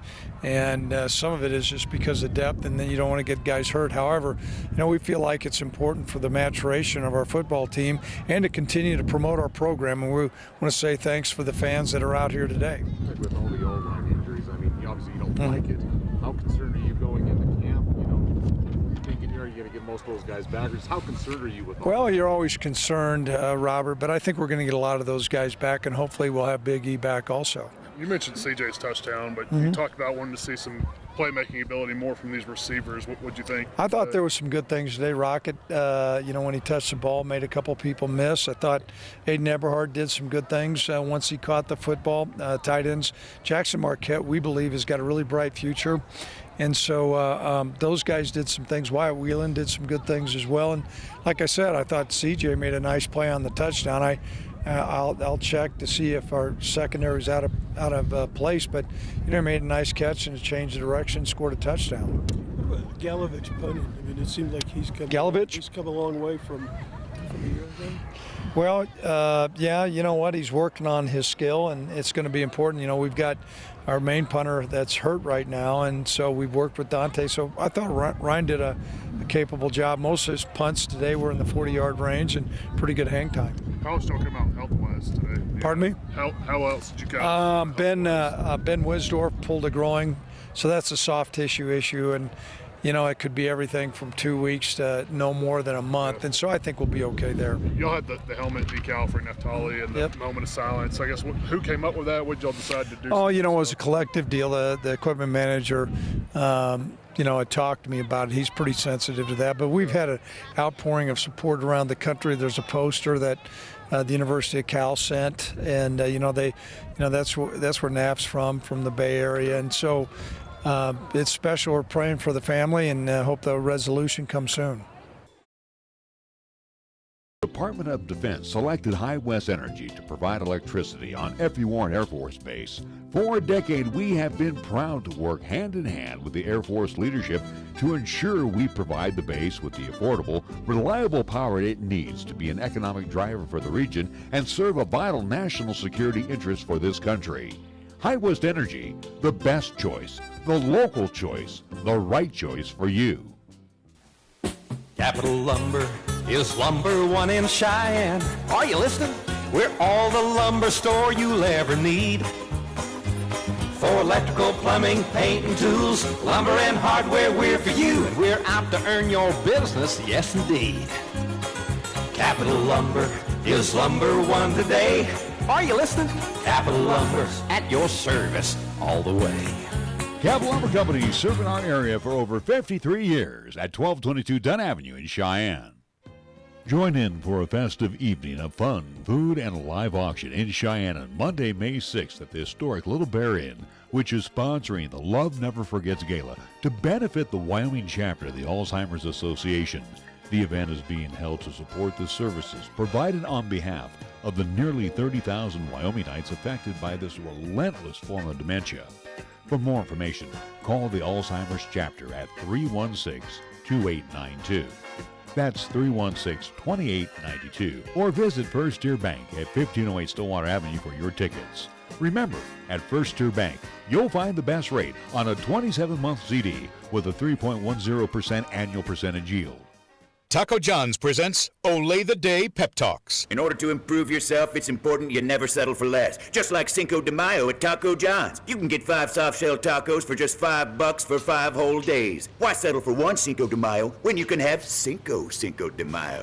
Celebrate 5 days of Cinco de Mayo at Taco John's with 5 beef soft-shell tacos for just $5. Get 5 beef soft-shell tacos for just $5 for 5 days from May 1st through the 5th. Olay the Day at Taco John's.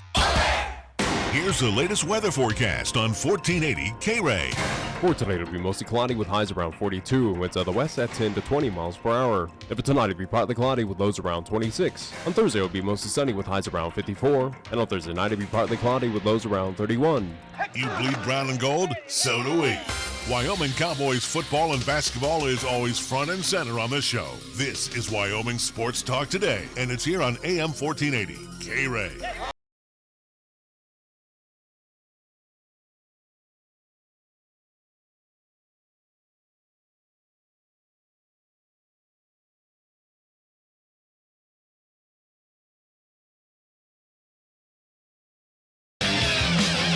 We are back on Wyoming Sports Talk today, as Coach Bohl mentioned right there at the end of the press conference. And again, it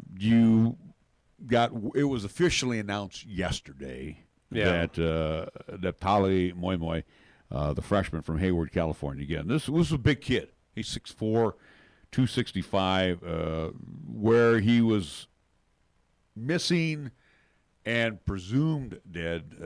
It was made official yesterday that they did find the body. Well, they found at least his body a few days ago, and then authorities just confirmed it yesterday. So it was at least, as Coach Craig Bohl said, hey, hopefully the family finds kind of a solution to what has happened. Well, unfortunately, had to, or at least got that solution yesterday. They got the closure. Yeah, they got the closure yesterday as the body was discovered at least near the Ritz-Carlton there in Half Moon Bay, California last weekend, where, again, he was got caught in a riptide, again, out in the ocean. It's not fun things. Again, it is something where those waves, that movement of the ocean, it even for a big man, it takes you. It takes you far out. It sucks you right underneath. Yeah. And takes you out into the Pacific. And again, this is the big cat, and unfortunately for the Cowboy family, because again he's part of the Cowboy family. Yeah, and he will be at least again, as Coach Craig Bohl did talk about, at least with the equipment staff, equipment manager out there for the University of Wyoming, for Wyoming Cowboy football. Again, they will have helmet decals, do believe a patch as well too. Again, we'll be wearing that throughout this season in remembrance of at least him. Again, of what happened here. At least we first learned about this back in April, at least April 18th. But again, it's going to continue throughout the season of remembrance for what happened here just a few weeks ago to that player. So again, at least family did get a closure, and here is where we're at with Wyoming Cowboy football. Obviously, we are quite some time for the first game, August 31st, at home against Missouri, the Tigers, as they'll be in town.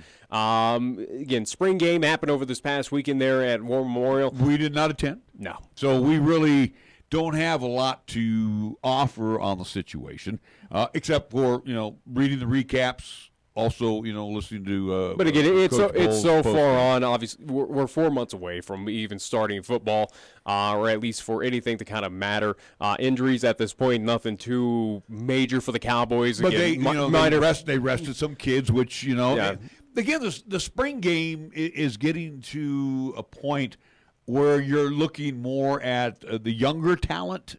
Well, younger talent, and also, too, where right now for the Cowboys, the big question heading into this year, as it was last year as well, is who's your starters, especially who is your starting quarterback, whether it is Chambers or whether it is. He's already announced that Chambers is the number one guy.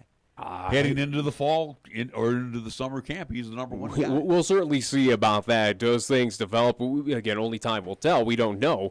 But again, it is showing both did get an opportunity in that spring game to at least touch the football, at least charge at least with an offense there in the spring game. So, they both have something to prove, I still believe. Who has the better throwing arm? Vanderwall. Who has the better legs? Sean Chambers. Sean Chambers. So right now you got to figure out of who's going to best fit your offense right now, and if it's going to be this Air Force kind of run and gun style or the Wildcat, Sean Chambers is your guy. Do I want that offense? We saw how, again, we went last year, or at least we spent majority of that season complaining of just how pathetic that offense was. And I think fans were on the same basis. And if that's the same offense that we're heading towards into this year, it's something that we said, hey, throw out the playbook. This is pathetic. Well, it's not getting it done. The teams will have film, especially, and again, I know the snow game against Air Force is, it's going to show the comeback, and then, of course, Vanderwall leading them to victory. But and the again, point is, people bring up, hey, they won the last 4. Well, they beat dud teams. Yeah, they didn't beat anybody really good. You had no solid wins off of a 6-6 season, and hence the reason why you didn't make it to a bowl is because the NCAA and those bowl selection committees didn't think you had any quality wins. They thought the teams were very You struggled against an FCS Wofford team. Your last 4 in a row were against San Jose State, a pathetic CSU squad, New Mexico that's struggling, and Air Force as well. So, again, nothing too impressive last year. Those are just 5 of the wins.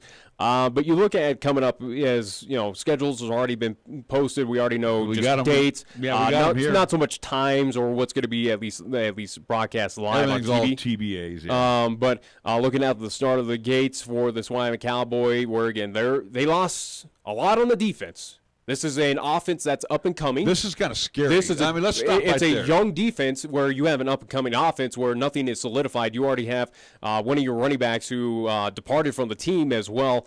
I think they'll be okay at the running back position. I'm not as. I'm just saying there is no one really kind of solidified. You say Sean Chambers is your number 1 guy going into fall camp, and that might be so, but he's still not kind of your established quarterback. We only saw him for a few games. He started in the Utah State contest where he was kind of abruptly put in there because of just how bad things were going. But right now, it is a young Cowboys team. It is a team that was where you talked about last season depended on that defense. Well, that defense just got selected either in the NFL draft or is getting tested out by other NFL teams because they all graduated. But here's my concern as we get ready for the upcoming season on the offensive side.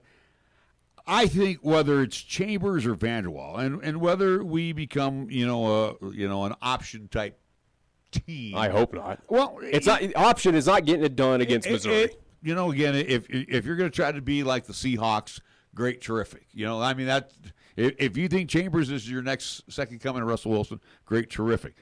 I'm more concerned about the offensive line. If you need a line that's going to help that. I am very concerned about the line. Again, it will be a mixture of veterans with younger guys. Yeah.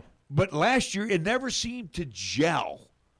And again, the 4 wins, like you said. Well, and I'm not taking away the. You're already behind the 8 ball right now with the offensive line, where they do have some major injuries. There are some folks that are out for a few months right now, and they might be out for a few contests in this regular season. So you are a little bit behind the 8 ball with this offensive line that is growing as well with the rest of the offense. Again, nothing. We got a small taste of what the offense was last year. Hopefully, they'll be improved and better this year. But again, it is still a young core that's going to be tossed out there. And right now, if it is option, and looking at the schedule, as again, how many times we'll dissect this thing, but game 1 at home against Missouri, against the Tigers, option is not getting it done against an SEC team. You're not beating Missouri with an option. But I want to go back to the offense. So again, my concern is more the offensive line. I think the receiver core is pretty decent, but then again, too, are they just going to be blockers? Are we going to throw the football to them? I don't know. Because again, Chambers may be a big kid, but he's not accurate. Yeah. And you can work on that. I mean, if you want accuracy, if you want to toss the ball, you go with Tyler Vanderwall. And then what we're going to be doing, if that be the case. If you want to toss the ball with Tyler Vanderwall, you got to make sure that you have a solid offensive line that's going to protect the guy, because we saw last year he doesn't work well under pressure. Yeah. Where he's got to scramble. That does not help out Tyler. And for a guy like Chambers, maybe that's his best deal, throwing on the run. But one of the things that the Cowboys did not do well last year were running patterns and catch the football. So again, we're talking about a Cowboys team that is a big question mark on both sides of the ball. What do we expect out of this Cowboys team? And breaking down the schedule right now, again, game 1 against Missouri. sorry, Cowboys, you're not getting it done against this team at home. It's not going to happen. It doesn't matter if it's Texas, Nebraska, whoever, Oregon coming in. And I don't want to poo-poo Texas State University, but you even said this to me, and I kind of raised my eyebrow. What? With the Vandals coming to town, they should beat Idaho. There's no again for me of going to school there. I'm gonna cheer on my Vandals, but an FCS team out of the Big Sky that is pathetic in their own right in football, where they have not done anything relevant in quite some time, or at least in a few seasons since they were in the FBS level when they were with the Sun Belt, where they actually went on to the Potato Bowl in a offensive just juggernaut, at least scoring phenomenon between them and CSU. That was the last time they were kind of relevant, and that was years ago? Yeah, about 5 years ago. But they should beat Idaho on the road at San Marcos to Texas State. They got to go to Tulsa. Tulsa, not the greatest program, but you're on the road. I mean, this could be could be a Jekyll and Hyde team this year. Possibly, but you're looking right there at the beginning of non-conference where, again, two of them are on the road. Texas State and the University of Tulsa should be wins. You should win those games. You should win against the University of Idaho. Nothing is showing that the Vandals have really improved out of the Big Sky. So you're saying 3-1 for those? You should be 3-1. Now at home against. I'm not sold on it yet. We'll see. Again, I'll be favorable to this team. You should be 3-1 before you see UNLV at home. UNLV, don't know. Really don't know what that team's going to be like. On the road, they're not formidable. But we've seen UNLV. I was there at Sam Boyd. I'm just saying, Laramie. UNLV can put up those Mountain West kind of wacky games where they're putting up 50 or 60 not points.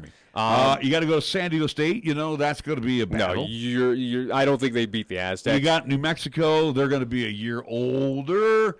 They're going to be on the same vein as Wyoming. They're going to be in the same ballpark.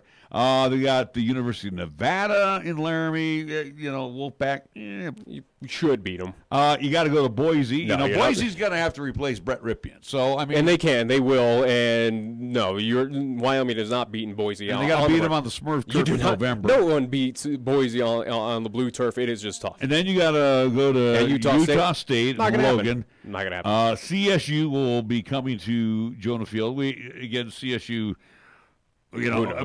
Coach Bobo's in the same boat a little bit like Coach Bohl. He's got problems. Yeah, he certainly does. On both sides of the football. And then on the road down at the Air Force Academy, taking on the Falcons to wrap up the season. I think they're going to be better this year. They were still, and I don't want to use the word immature, they were still young last year, and they made young mistakes, which cost them. But they were the better team that Saturday against the Cowboys. They were the better team. They just made dumb mistakes. Absolutely. But looking at this schedule, though, for what the Wyoming Cowboys, at least of our kind of breakdown of what this team is going to be with the question marks, this is a very favorable schedule for the Cowboys. It is very favorable for one head coach, Craig Bohl, where even with question marks, where this is still a young team, where you lost a lot of pieces, a lot of key pieces, especially on that defense, where you kind of held the hat on that they would keep them in this contest, or at least in contest last year. Well, you got to rebuild those pieces. But I think looking at what is coming up for the Wyoming Cowboys this season for football, it is absolutely favorable for this team. It is not a scary schedule. Again, minus Missouri, minus Boise, minus Utah State. That's 3 games there that I would say you guarantee are losses right now. If I were a handicapper on this, looking at the schedule right now, looking at what we got, and trying to decipher some of the mess. I think this should be a 500 year. No, I see a 7-5 team at best. I say I say you got 7-5. I go 6-6 again. I think they could go 500, even with what is going to be on the field. Where if we had other schedules or other teams were on, again, where you're seeing like a Fresno State, for instance, or you had to go back to Hawaii, I think it would be more of this might be a sub-500 season, but I think they got very fortunate with this year's schedule with this team where it's going to look the wins and losses record this season should look a lot more favorable than what it could be. I know, but you substitute San Diego State for Fresno State. That's an equal match. I think Fresno's a better team than San Diego State. No, but you got to go to San Diego State. Yeah, okay. That's going to be tough. But then you get UNLV at home, similar to Hawaii. You know, if you get them off the islands or if you get them out of Sam Boyd Stadium, they're a different outfit. So I think the trade-offs for this year. I don't write off UNLV even coming to Laramie. I really don't, especially where UNLV is going to be out here. Every year is supposed to be a breakout year for UNLV. They're going to be in late September. They don't have to worry about cold weather. That. But UNLV just doesn't seem to. They don't motor along until like late in the season. They're like the horse out of the gate. They're very slow. And I'm not saying UNLV should guarantee win in Laramie, but I pause and go, the Running Rebels have a shot. I really do. Every team has a shot, if we're going to say that, going up against the Cowboys, because we don't know. Like I said, this is going to be an enigma team. They got potential to be explosive offensively. The big question, though, for this season, after all the stats that I brought up last year, again, it's nothing against Craig Bohl, but in this situation as a head coach where you're getting paid money, you're here to based off of wins and losses of what you could do for this program. You're supposed to win Mountain West Conference championships. You haven't done that. You had a 6-6 season. Again, your overall record is worse than the past two head coaches that were for at least established over there in Laramie for the Wyoming Cowboys. Right now, this season, in my opinion, it has to be a microscope season for Craig Bohl as well.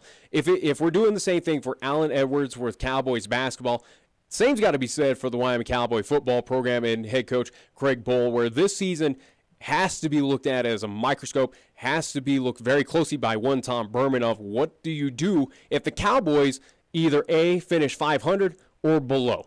If they finish at 500 or below again this season, sorry, I think it's probably time, 6 years, 6 seasons, that maybe it's time to move on. Well, or be moved on.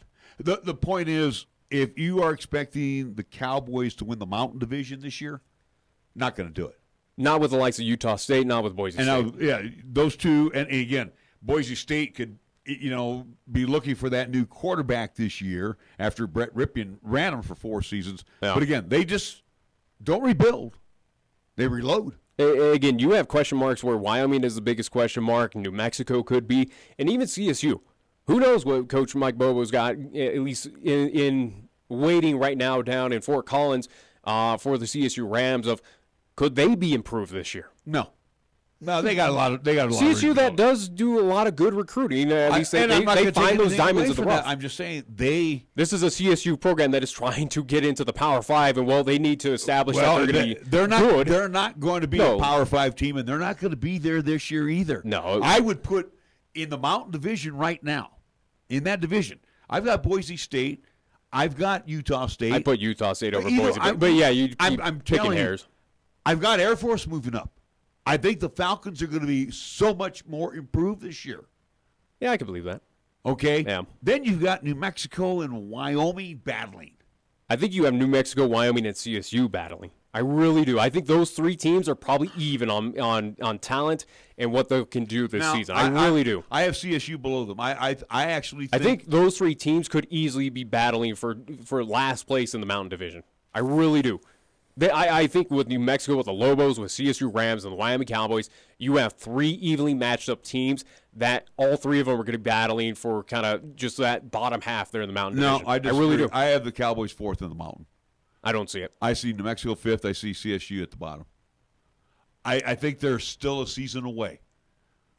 For CSU? For CSU. I think they're still a season away. I don't know. I think New Mexico. Mike Bobo can pull out those tricks from his sleeves. He can pull out those diamonds all every day. We've seen it happen where, here comes this guy, and he's I just see Air Force making the biggest fantastic wide receiver. I see Air Force making the biggest jump this year.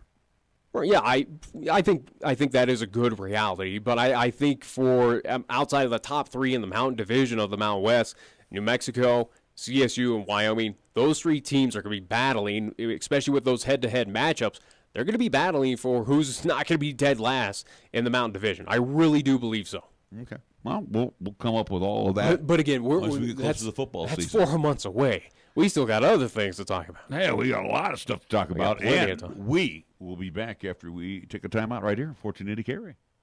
At Platte Valley Bank, we understand that you have a busy life, and that means you don't always have time to come to the bank. That's why we offer user-friendly online and mobile banking with features such as bill pay, recurring transfers, and mobile deposit, so you can bank how you want when you want to. Whether you prefer to bank in person, over the phone, or online, Platte Valley Bank makes it easy to take care of your finances.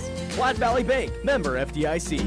You can count on Platte Valley Bank. Community banking for you. Hop into the KRAE Time Machine each Monday through Thursday for the golden age of radio, featuring famous radio classics such as Jack Armstrong and Suspense Theater, along with pioneers in the entertainment industry like Bob Hope and Abbott and Costello, along with many other performers who've captured our ears many, many years ago. Join us for the golden age of radio Monday through Thursday, 8 until 10 p.m. on 1480 KRAE, also 101.1 FM, and you can also stream all of our programming on 1480krae.com. Spring is here, and right now is the perfect time before the wet weather hits our area to feed your yard with Jordan's Greenmaster Fertilizer. Available today at Riverbend Nursery and Stone Company. Pick up the 40-pound bag, which covers 10,000 square feet, and get $5 off your purchase. You know it's definitely a sign of spring as the trees have begun to arrive. Make sure to ask about the different varieties of trees that are perfect for our area that will go with your landscape by shopping at family-owned and operated Riverbend Nursery and Stone Company on North Yellowstone Road in Cheyenne. Serving the area since 1977. Chick-fil-A is a proud supporter of our high school athletes at East, Central, and South. May the school year bring success to all of you. Before you start your day, stop by Chick-fil-A for a hearty, delicious, and satisfying breakfast. Only at Windmill and Del Range. Breakfast is served Monday through Saturday from 6 in the morning till 10:30 a.m. Breakfast with Chick-fil-A, the most important meal of the day, at Windmill and Del Range. We're entering our 14th year and still going strong. I'm AJ Miller here at Kia of Cheyenne, and we always strive to make it easy for you to own a quality Kia vehicle for less. Right now, we can help get you into a new 2019 Kia Stinger and really make your day. Kia Stinger comes with an 8-speed automatic transmission, paddle shifters, push-button start, 18-inch wheels, leather seat trim, and heated seats, all standard. Come into Kia of Cheyenne, call 775-0123 or go to kiaofcheyenne.com. We'll make it easy. Right now, it's time to head over to Jolly Rogers RV Sales, Parts, and Service for low prices on outstanding RVs in Wyoming. Your local, exclusive Jayco dealer wants you to check out their closeout deals, as well as their 2019 inventory of trailers, fifth wheels, and toy haulers. You can save up to 30% on select models with approved credit. You can find them at 6102 East Highway 30. Jolly Rogers RV Sales, Parts, and Service is a proud sponsor of LCCC men's and women's basketball, also our local high school teams too. We're taking Cheyenne, Wyoming Sports Talk Radio to a whole new level.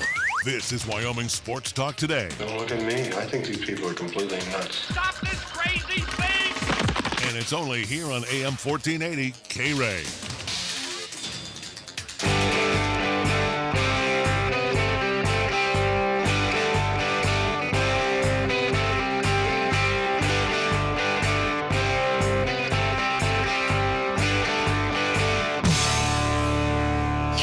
We are back on Wyoming Sports Talk today. One final thought on Brett Ripien for the Boise State Broncos. I didn't even mention this.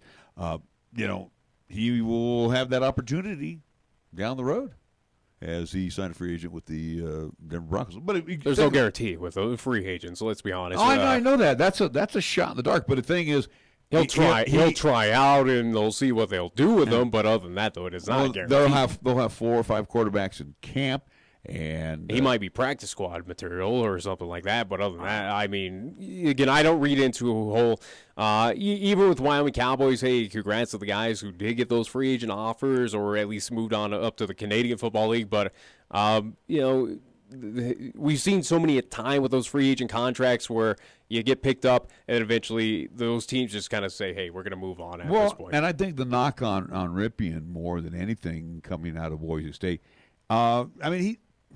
he's durable, but he just doesn't possess the NFL-ready tools. I don't think any Boise State quarterback has ever had those tools.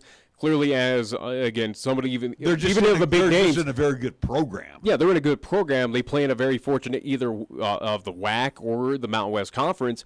I think that's the big knock for a lot of these quarterbacks, minus, Josh Allen, even though he got some of that flack for playing for the University of Wyoming. But I think for a lot of quarterbacks coming out, again, we saw it with Colin Kaepernick. He was a late rounder. Even with Josh Allen, a lot of these Mountain West quarterbacks do get a bit disrespected. Even Carr out of Fresno State, where you play in a weak conference. You didn't see a whole lot of action. And I think Boise's in that same, even with Boise being as dominant as they are in the Mountain West, I think with Ripien or whoever's taking the helm over there for the Broncos, they get that little bit of disrespect of, well, you were part of great teams, but who'd you play? You played nobody. Yeah, but, it's cool that you beat up on a Wyoming team and you beat up on a CSU, but who did you really play? The same could be said then, when Bohl was over in North Dakota. Yeah. And your quarterback for the Philadelphia Eagles, who was the number 1 pick. He's injury-prone now. Yeah, we'll see if he can bounce back this season. Speaking of injuries, in the National Football League, the newly signed Oakland Raiders running back, and it's a good thing they made it. They had 3 first-round picks. Isaiah Crow tore his Achilles tendon during a workout Tuesday. He's now lost for the season. Yep. So instead, they re-signed Doug Martin. So he will be the running back, but also, too, the interesting thing coming out of Oakland, as well as the newly retired Marshawn Lynch, did get a hold of the Oakland Raiders and said, hey, if you need a running back, I'm always here. So will it be that Marshawn Lynch, who retired, about a week or so ago, will come out of retirement due to the fact that the Raiders now are behind on the running backs due to that injury? We'll see if Raiders can be that ridiculous where they would go after Marshawn Lynch, or at least say, hey, come back with us for one more year and then you can retire because we're that desperate. Well, here's who they have. They got in the draft Alabama running back Josh Jacobs. All right. Again, rookies usually struggle, obviously. Some rookies do all right. They have Jalen Richard, DeAndre Washington, James Butler, and Chris Warren on the roster. Well, again, they re-signed Doug Martin today, so that is another. But I'm just saying that Marshawn Lynch has kind of put out his name once again of saying, "Hey, Raiders, I'll come back. That's just if you need me." Will the Raiders go after him?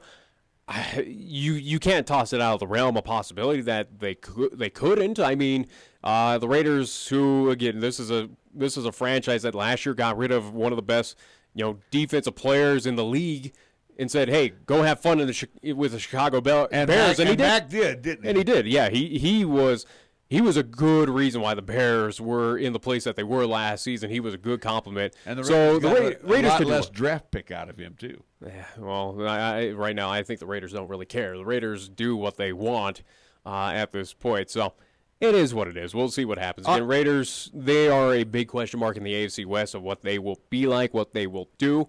They should be a team that is on the upswing, so to speak, especially of how aggressive they were especially on the offense, to at least compliment Derek Carr. But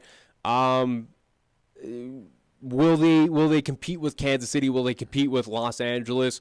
I just don't see it right now at this point in time.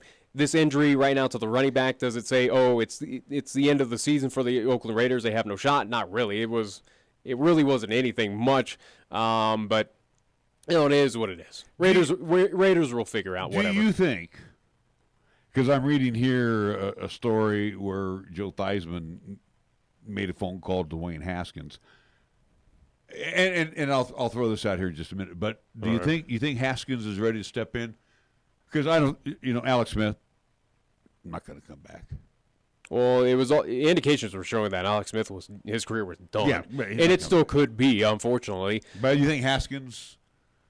I mean, they went after him with not reckless abandon. I mean, they thought this one through for him. They want him. Will they go to him? Probably. I'm just trying to rush him in. They're going to have to rush him to the post right away. Could you be again where Washington, who has been at least they know Shanahan. They know at least what he's about. Could work with the 49ers, where again the 49ers have always said, hey, Nick Mullins is available. They have said that, yes, we can trade him. He has had some starting experience. Could that be an option for the Redskins to not so much rush him, but okay, you can learn, and here's this guy instead, because of open and available free agents right now, or at least quarterbacks that could be a possibility to start. It's pretty thin. Obviously, one does come to mind, especially post-settlement. Obviously, it would be one Colin Kaepernick. Will he join the Washington Redskins? Highly doubtful. But you're talking about a very thin free agent list of who could come in where you don't have to put him out immediately. And let's be real, aside from Alex Smith, the quarterback futility in Washington is just unbelievable. Well, anyway, and here's what I was driving at. And I'll look at you in the eye when I say this. You had one number in football, 56, if I remember right, and all your jerseys. Mm-hmm. Everything you get has got the number 50. You like that number. Well, yeah, I don't know, for whatever reason. But, Haskins wore number 7 with Ohio State. Yeah. Joe Theismann, who had a great career with the Washington Redskins. Mm-hmm. They haven't officially retired. The only number that's retired by the Redskins is Sammy Baugh's number 33. Of all of the great Redskins that were there, Charlie Taylor, that was there, Sonny Jurgensen, Billy Kilmer, you go right down the list, Mark Mosley. You look at all of these names from the past, and only Sammy Baugh's 33 is officially retired. Officially? Yeah. But what they do, they hold back some of these numbers. Yeah. So number 7, for example, has not been used by the Washington Redskins. Well, Joe Theismann, I guess, called Haskins and said, hey, it's cool, dude. Go ahead. Well, if you got that respect from Theismann where he's saying go at it and have fun with it, especially if the Redskins are not going to retire, which they probably should, but or at least they're going to have him enshrined in some way, but that's kind of the big thing in the NFL, and you see it all the time with rookies or players who move into other teams where they have a set number, someone else has that number, and they kind of offer up of, hey, here's a car or something wacky. So here's the number to you, veteran that wants it and has been playing it for his entire career. If he's got that approval, then do it. If 7 is that important, where, again, for me, yes, there is some superstition to the number. I do believe in those superstitions. Majority of athletes as well do. It's just really up to Haskins of, is it something that he needs to wear 7, or could he do without? But I think that is the big thing, and at least he got that, at least approval, that word from him of saying, yes, go right ahead. So it's really up to him. I say, if it's cool on one party, then do it. Go right ahead. Well, now, here's the similarity. Craig Morton, when he was with the Denver Broncos, and he was with the Broncos from 77 through 82. I don't think people remember this one. But he actually wore number 7 and retired just before the arrival of celebrated rookie John Elway, who wore number 7 at Stanford. So Morton was the same way.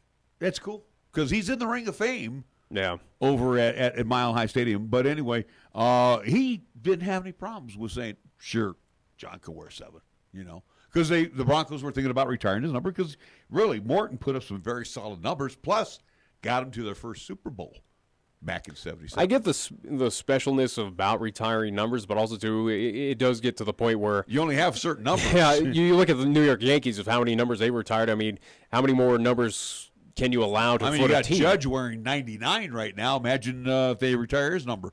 I mean, do you go into triple digits afterwards? But, again, I get the specialness. If the Redskins aren't going to retire Theismann anytime soon, or if they didn't have a plan on, and again, if Haskins wants that number and has got that approval, then go for it. I doubt that Redskins fans out there would have any issue. Probably not. But again, it's a minor thing. No, I know it is, but that's a good point that you made, though. I want to bring this up here. Yankees retired numbers. I mean, you have a roster of 25 guys, so you got to have at least Guys wearing 25 well, numbers. You can go from 0 to 99. Obviously, They've not hit the triple digits yet on. And usually pitchers are in the double figures. Very rarely do you see a pitcher wearing 1 through 9. Mm-hmm. Okay, so let's see. I'm just trying to see here. Yankees retired numbers, and there's a lot of them. I mean, you go right down the list. 3 is obviously gone. Well, you got 2. How about Derek Jeter? Yeah, 2, 3. Billy Martin, number 1. 1, yeah. You got Babe at 3. Gary at 4. Joe DiMaggio at 5. Yeah. Joe Torre at 6. Mickey Mantle at 7. Yep. Yogi Berra, 8. Also wearing number 8 back in the day was Bill Dickey, former catcher. You got Roger Maris at number 9. Scooter Rizzuto at 10. Thurman Munson, 15. You got Whitey Ford at number 16. Jorge Posada, they retired his number 20. Mattingly, 23. The late Elston Howard, 32. Casey Stengel, 37. And 42's all over the Major League Baseball. Jackie Robinson, but Mariano Rivera also wore 42. Reggie wore 44. Yeah, I was going to say. Andy Pettit, 46. Guidry, 49. Bernie Williams, 51. Holy cow. So at the point where, right now for the Yankees, it gets to the point where it's almost kind of too ridiculous. We get the enshrinement, we get the specialty. The specialty of it. I get it, but it's also too at a point where, all right, what are you going to do now? I mean, once you run out of numbers, again, do you go into the triple digits? Do you just go, okay, there's their number, it's enshrined, but it's not retired. You can go play for it. You can play with it whenever you want to. I mean, it's kind of a dumb conversation, but it is something that has to be discussed, especially with the Yankees and some other teams that have kind of said, hey, here's this number, here's that number, here's that number. You can't wear anymore. Here's this special reason. What do you do if you're that team? Or what do you do if you're that player coming in where you don't have that availability? Or if you are that superstitious of, I need that number. I can't do. That's why I'm here is because of that number. Or something. Well, even the Giants don't have that many retired numbers. I mean, you think about it. We don't need to go through all of it, but no. But I mean, I'm thinking like the Athletics across the way. Catfish Hunter, Raleigh Fingers, I do believe. I don't even think they've got Ricky Henderson's number retired, 24. I would think they would. I don't think the field is named after Ricky Henderson, so I would assume so. You can see the retired numbers as they hang them up on the tarps up in the upper deck there at the Coliseum. But I know those two for sure. But we know the Yankees are out of control, but at least moving back to football, football isn't as intense as what MLB can be. Yeah, but again, you look at a franchise, and the reason why I was using like Oakland as opposed to the Giants been around as long as the Yankees. Okay, yeah. But the Washington Redskins, they're a storied franchise. The Bears, they've been around for a long time. Mm-hmm. I can see, Dick Butkus 51, Singletary 50. You go right down. Doug Atkins. Here's my question about retiring numbers. What does it accomplish? What does it accomplish other than again showing that respect to that player? Again, I understand that you can do other ways, whether it is naming an entire cove after someone, or putting up statues, or again naming a field after a ball player, or however. There's other ways to enshrine and remember players. But again, what is it that retiring a number does? What does it signify? So if you were there at a game, just for argument's sake, and I'm not being mean to you. Don't take this wrong. Mm-hmm. You go to I take you to a Yankee game, and I say, "Hey, Nick, there's Lou Gehrig and there's Babe Ruth's number retired." You go, "Who cares?" Because you can't relate to that more than I can. Because again, Lou Gehrig was my hero back in the day for baseball, and he died before I was born. Well, it really depends on each individual person. Clearly, where again, I respect the golden age of baseball. The silver era, all that fun stuff. Again, I know the history. I respect the history, but is it something that is retiring numbers or a little too out of hand, or is it something that, or should we find some other way to enshrine? So should we just retire the jersey with the name on the back? Probably. Would that make sense? By the way, for Oakland, Reggie is retired, number 9. Oh, yeah. Ricky Henderson, 24. So Yeah, I he told is you. Hunter, Raleigh Fingers, Dennis Eckersley. Yeah. And then Walter Haas, who saved the franchise from being sold. So those are the retired numbers in Oakland. But maybe that, I don't know, the numbers serve as a memory, like you said, to days gone by, but would it be better just to retire the jersey with the name on the back? I think probably, especially where you're talking, I think even with the Giants, I think, you know, again, with those numbers, you don't really have the names in front of them. It's just those numbers. Even for some of like the young, you know, kind of younger audience that may not respect that history or care too much but are at a baseball game, you know, they go and look at a number 2 or number 3 or whatever for the Yankees, Giants, whoever, and look at it and go, what is that for? Who was that? Or what number does that signify? Maybe that is the kind of best course of action of let's just free up the numbers because it's getting out of control, but and just say here's the jerseys, here's the names of the players, you know, kind of like what, you know, the Ring of Fame that is down there in Denver, or same with like the 49ers have. They have their kind of enshrinement on the but also press box. too, you wear a number, and a guys like me, you know, superstition. I mean, and my number pitching was 34 back in the day, not because of Raleigh Fingers, but it was 34.